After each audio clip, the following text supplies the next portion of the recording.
Hello, my name is Garvin, and I watch things and gabble about them on the internet for your entertainment.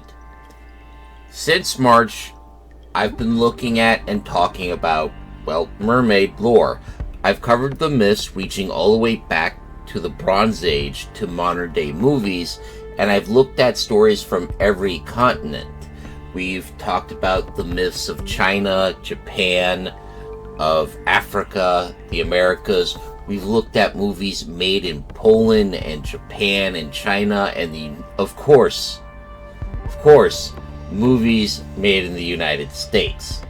And today, we're wrapping this up by looking at the most recent big feature film starring mermaids, the 2023 Disney's remake of the animated Little Mermaid, this one being a live action.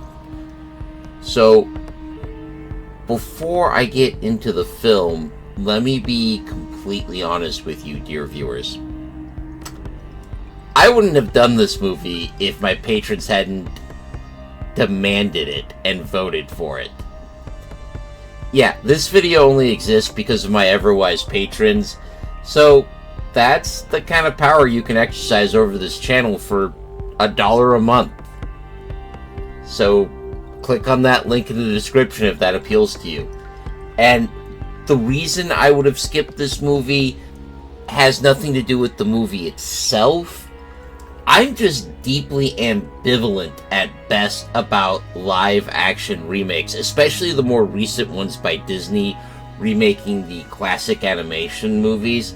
I simply don't think they need to exist, and I view them as, at best, a naked cash grab from a corporation that is rolling in more money than entire countries have access to. So I would have skipped it, but the patrons voted, so here we go. Oh wait, one more thing before I get into the movie. Yes, the actress Halle Bailey, who plays Ariel in this version, is black. No, I don't care either way. If you're looking for some sort of intense discussion on what her casting means, or anything along that lines, you've come to the wrong channel. That's all I'm going to say about that. Let's get to the movie. So, our film kicks off with sailors throwing harpoons into the water, screaming that there's a mermaid off the port bow. Prince Eric, who is our male lead, breaks this up, showing them that they're throwing harpoons at a dolphin, and basically telling them that they need to wake up. One of the sailors tells them that the Sea King has called all his daughters home for the Coral Moon. It's never really explained what the Coral Moon is in the film. I'm told it is discussed in a prequel novel, but I didn't read any of the prequel novels, so it's not going to show up in this video. But from what I picked up in the film, each of his daughters have been assigned a sea or stretch of ocean to rule, and they're coming home to report to Dad, and he's thrilled to see them. Like, the movie does a good job communicating that he's happy they're home, but someone has skipped out of the meeting. Ariel, just like the animated version, is instead dodging sharks in human shipwrecks, hunting for human artifacts. I'm going to note here that Ariel in both films has a strong inclination and the right instincts to make a good archaeologist. And I do like that character trait. It's something that's uniquely Ariel's, or at least the Disney's Ariel. The plot proceeds much like the animated movie I covered last week. Some family friction arises. Ariel sings Part of Your World. Halle Bailey does do a good job singing that. I just want to make that note. And after she's finished singing, she sees the celebration on Prince Eric's ship and saves him when he's thrown overboard after saving his older advisor and his dog, which does help establish him as a brave and generally good guy. Ariel, once again in teenage tradition, fixates on Eric because she's just gone through a big situation, and there he is. Again, this is just like the animated movie. This causes problems at home, leading to our Sea King once again trashing her collection of artifacts. I talked about how I thought this was over the line in the last video. Now, to be fair, neither movies portray this as good parental behavior. I don't want to suggest that they do. I'm just going to say, yeah, going into your kid's room or something and then trashing a bunch of their stuff is over the line, and 9 times out of 10, it's bad parental behavior. Don't do that. Especially if it's a 16 or 17-year-old, try talking to them. That said, given what I'm able to pick up in the movie, that humans might have killed Ariel's mother, I can see why King Triton is overreacting and being super emotional here. So it does make sense. There is a lot of extra material in this movie. This movie's like 2 hours and 20 minutes compared to around the 80 minutes of the original film. And they do add in little details like confirming Ariel's mother died as a result of human activity. Ursula is King Triton's sister and was banished from the palace for getting up to no good. I like that this film just flat out acknowledges the relationship here. This was part of the first movie, but it got cut, so I don't view this as a big change or a rewrite or anything. So, the deal between Ursula and Ariel goes a lot like the original film, except Ursula slips in an extra handicap of making Ariel forget she needs to kiss the prince in 3 days or she's done for. This is one of those changes I didn't care for because in this case it takes agency away from Ariel. And that means Sebastian and Flounder and Scuttle all need to do this for her. Honestly, I like the idea of Ariel knowing what needs to happen and working to convince Eric to kiss her. We don't see women taking the romantic lead in cinema. Even today, that's very rare. And I think we could stand to see a little bit more of it. It's okay for a woman to know what she wants romantically and make her own moves towards it. Since we're talking about changes I didn't like, other changes I didn't care for, or Prince Eric gets this big musical number that it's done alright, it's not terrible, I just feel it's unnecessary and doesn't really add anything to the plot. There's also a musical number where Hallie is basically singing to the audience because Ariel is supposed to be mute. And I don't have anything against her singing voice, it's just she's supposed to be mute. This robs that plot point of its impact, of its weight, because now the audience is still hearing her. Nothing has changed for the audience. Since I'm talking about musical numbers, there's also a rap in the movie, and I don't dislike rap. There's some really good rap songs I enjoy. It's just, I don't feel that musical style worked in the film, and it wasn't needed. It just dragged out that scene and padded out an already pretty long movie. So I just thought some of these changes just really padded out the runtime unnecessarily. That said, there are changes I like. Sebastian is not the conductor of the Royal Orchestra anymore. He's the Palace Major Domo. And it just makes more sense to me that the guy who is trusted to run the king's palace when he's not home is also the dude trusted to look after his daughter. Not that I think Sebastian did a great job in either movie.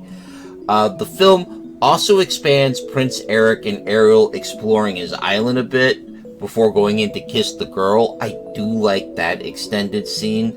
I also like the conflict between Eric and his mother, even if I think it's a little bit of a wasted opportunity.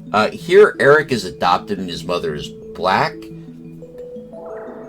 in a world where mermaids exist, clearly history is different, so an island in the Atlantic, somewhere around the Caribbean, ruled by a black woman, yeah, I'm okay with that. Although, I'm not really sure we needed Prince Eric to be adopted, but we'll put that to the side. The thing is, this isn't a historical movie or pretends to be one, so I'm not going to hit it for historical inaccuracy. I do kind of wonder, though, why none of the relatives of the queen or her deceased husband, the former king, are making any effort to dispute the succession. Everyone just assumes that this kid that the queen adopted is the heir and is going to take the throne and there's no issue. And I'm sitting here like, so she doesn't have any nephews who are like, why this guy? You literally pulled him out of the ocean. I could do a better job. Does she just not have any nieces or nephews? Does she have no cousins? Is our queen the last survivor of both families? Which, to be fair, if she was, that does lend some pathos to this whole conflict between her and Eric. Because Eric keeps wanting to strike out into uncharted waters and explore the unknown, which is great.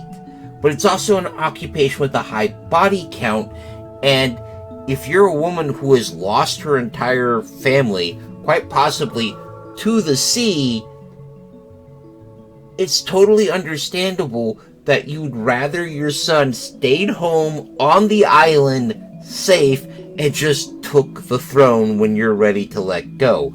I mean, imagine being the last survivor of an embattled dynasty ruling this small island, having to pass your throne to your beloved but adopted child because everyone else is dead, and seeing this last frail hope you have constantly throwing themselves into incredible danger like a crazy person.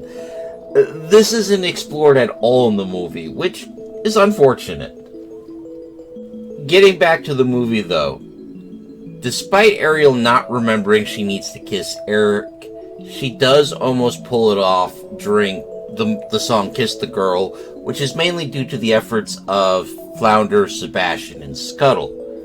Her non-human friends do pretty much the same stuff in this film that they did in the animated one, and this freaks out Ursula, who, despite the fact that they managed to spawn block Ariel here, she's freaked out, and she decides she's gonna go even further by showing up disguised as a human woman with Ariel's voice. And while we lose the army of sea creatures from the animated version, I can see why that would just be too much of a problem. I do like what they did. Ariel finds out what's going on, finds out this is Ursula, and is so angry she just runs into the party and blitzes Ursula with a flying tackle, wrestles her voice back. I love that. This Ariel is down to fight, and don't you ever forget it. That was great. And then, she of course is too late to kiss Eric, turns into a mermaid, and then we have the confrontation between Triton and Ursula. Ursula turns into, dollar store Godzilla. I'm sorry, it kind of feels that way. And she gets killed. This time, Ariel's the one steering the ship into her. In the first draft of the animated movie, Ariel took her out, so I'm not going to worry about that. That's an okay change. The movie ends basically the same way, with Ariel and Eric getting married after King Triton transforms Ariel into a human. And King Triton takes Ariel aside and tells her that even though she's human now, her family is always going to be here for her, and she should never forget that. Which is a nice ending point. It's nice and warm and fuzzy. So, what did I think about the movie, you may be asking? I didn't hate it. I'm not going to be running back to rewatch it anytime soon either, though. I don't think the cast is the problem, The cast did a good job with what they had. Miss Bailey is a perfectly good mermaid princess.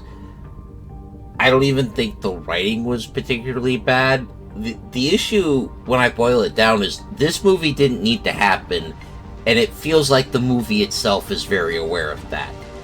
It's overstuffed in some ways, and in other ways, it's really focused on being an almost shot-for-shot remake of the original, and that's a bad combination, because it kind of comes across as overindulgent and fearful at the same time. And look, I'm not saying you can't make live action films of fairy tales like Beauty and the Beast, Snow White, Mulan, or even The Little Mermaid. I am saying we shouldn't make remakes of the animated films. I think Disney and maybe the rest of us need to take those animated films, I don't know, give them a little kiss on the metaphorical head or whatever, put them up on the shelf and say, we are proud of what these movies did, we are glad that these movies were made, but now we want to try something new, something else. So the live action film of The Little Mermaid is going to be its own thing. I think this movie would have worked a lot better if it got away from the animated film to swim its own path, so to speak, and tell its own story. And it honestly feels like the people making this movie wanted to tell their own story, one that was different from the original animated movie, but they were also stuck with this checklist of making sure they hit all the beloved plot points and beats of the prior work, and that kind of clashed a bit. On the mythological front, there's not a lot of change from the animated feature. There is an acknowledgement of human stories of mermaids as predators, but the mermaids in this movie seem, well, mostly harmless. Ariel is someone with a fantastic voice, but that doesn't seem to be a mermaid trait because we're not shown any of the other mermaids sharing it. The main thing that remains is romance. Given that's what Hans Christian Andersen was focused on, that's unsurprising. But if you want to see the myths and legend of the mermaids on the screen, you'll have to go somewhere else. Which is going to be difficult because The Little Mermaid is the modern mermaid story in a lot of ways. Even in nations like China and Korea, The Little Mermaid is the story people think of when they think of mermaids. Which isn't a bad thing, but it does mean that a lot of myth and legend gets pushed to the side, and that's unfortunate because I think I've shown in the last couple months there is a deep and broad set of traditions in almost every major culture about mermaids that you could work with. I mean, there's not just one set of myths here, there's all sorts to work with. That said, I don't think it's impossible to get away from The Little Mermaid, and maybe in the future I'll return to look at other mermaid works if people like me to. But since the majority of my year has been taken up with these undersea ladies, I think I'll be looking at other topics in the near-term future. That said, I think this is a good place to stop this week. I hope you found this informative or at least entertaining. If you did, please leave a like, a comment, or even subscribe. All of these help me in my eternal struggle against the dread Lord Algorithm. Terror be on his name. I'd like to give a special thanks to Big Steve, my biggest supporter on Patreon. I hope you enjoyed this video, big guy. Speaking of Big Steve, I think it's time I fulfilled a request of his that he's been very patient about. So next week, we're going to turn to some real history, and we're going to be looking at the book The Road to Disunion, Volume 1, by William W. Freeling. And I hope you'll join me, but until then, take care of yourselves, take care of each other, and of course, keep reading.